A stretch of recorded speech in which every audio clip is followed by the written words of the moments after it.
আচ্ছা, তোমরা কি জানো আজ যাদের আমরা পৃথিবীর সবচেয়ে বড় বয় ব্যান্ড বিটিএস হিসেবে চিনি, তাদের শুরুটা কেমন ছিল? তাদের শুরুটা মোটেও সহজ ছিল না।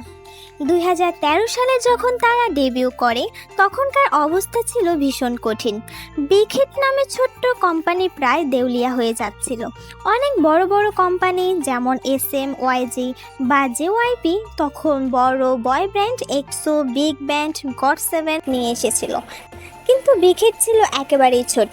তাদের চোখে ছিল স্বপ্ন, কিছু ট্রেনিং আর সীমিত বাজেট। বিটিএসকে বাঁচাতে, তাদের টপ ব্যান্ড বানাতে বিগ হিট বানালো কিছু কঠোর নিয়ম, যা শুনলে তোমরাও অবাক হবে। তো চলো আজকে আমরা সেগুলোই জেনে আসি। নাম্বার 1, ফোন ব্যবহার না করার নিয়ম। ডেবিউর সময় বিটিএসদের কাছে ফোন ছিল না।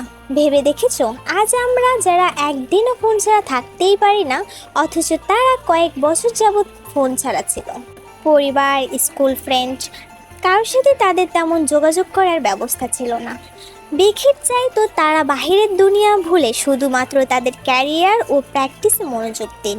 জিন বলেছিল তাদের কাছে ফোন না থাকায় তারা বাহিরের কোনো খবরই জানতো না।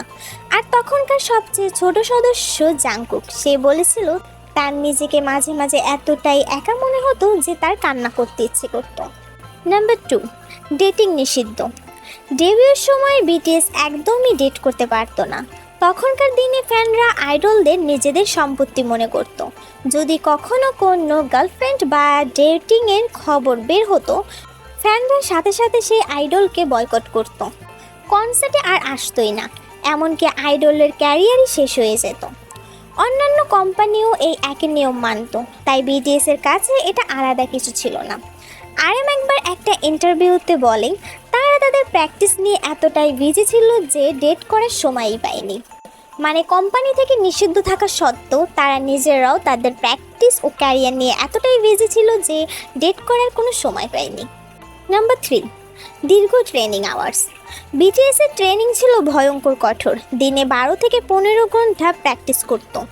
সকালে ভোকাল, র্যাপ, কোরিওগ্রাফ এসব নিয়েই ব্যস্ত থাকতো। তাদের বেসমেন্ট ছিল খুবই ছোট এবং সেখানে কোনো এয়ার কন্ডিশন ছিল না। প্রচণ্ড গরমে ঘেমে যেত, শ্বাসকষ্ট হতো। সুগা একবার বলেছিল, আমরা অনেকবার হৃদস্ট্রোকের মতো অবস্থায় পড়েছিলাম। আরএমের কথা ছিল আরও কঠিন। আরএম বলেছিল, আমি ভেবেছিলাম আমি আর টিকতেই পারবো না, তবে তখনই আবার মাথায় এসেছে এখান থেকে বেরিয়ে গেলে স্বপ্ন শেষ।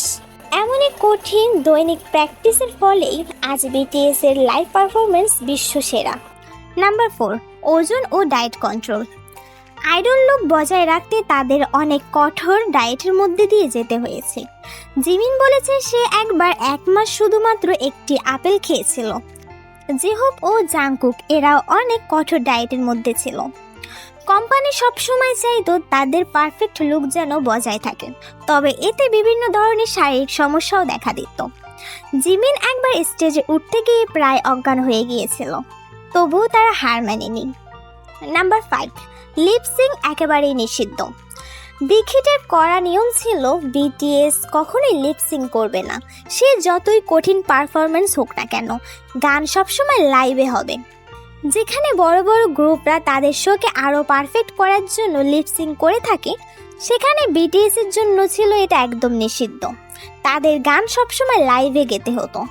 ফ্যানরা তখন বুঝে গিয়েছিল বিটিএস আলাদা। আর্মিরা তো এখনও বলে বিটিএস এর লাইভ পারফরমেন্সে তাদের মন কেড়েছিল।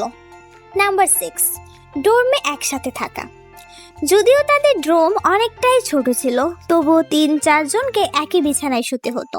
খাবার, ঘুম, প্র্যাকটিস সব একসাথে।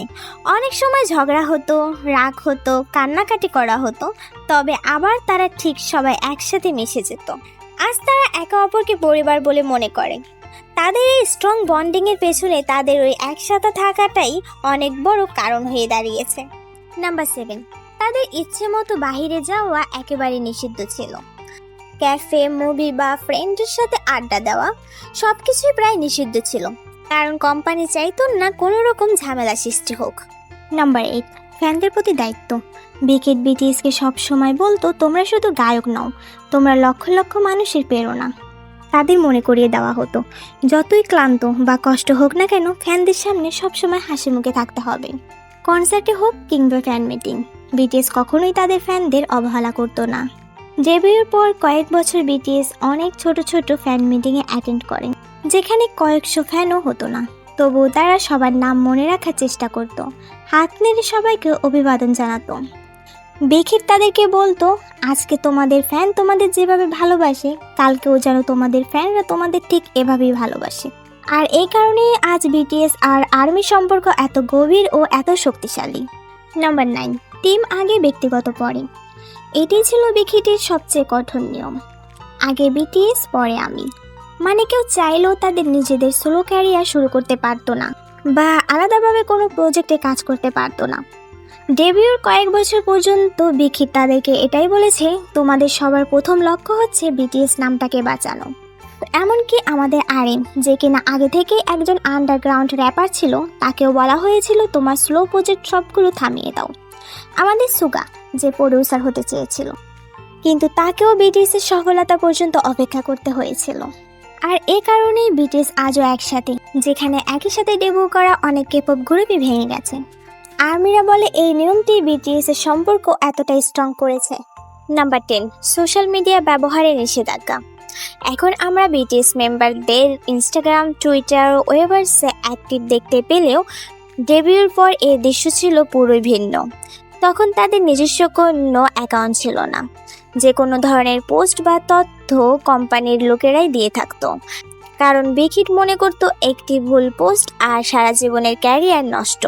যেহেতু একবার বলেছিল, তখন আমরা শুধু ছবি তুলতাম আর কোম্পানির লোকেরা ঠিক করতো কোন ছবিটা পোস্ট করা হবে।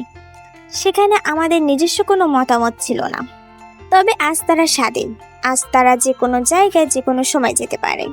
তারা চাইলেই নিজেদের ক্যারিয়ার সোলো হিসেবে গড়ে তুলতে পারে। বিটিএস প্রমাণ করেছে যে কোনো নিয়ম ভাঙার আগে নিয়ম মেনে চলাটা জরুরি।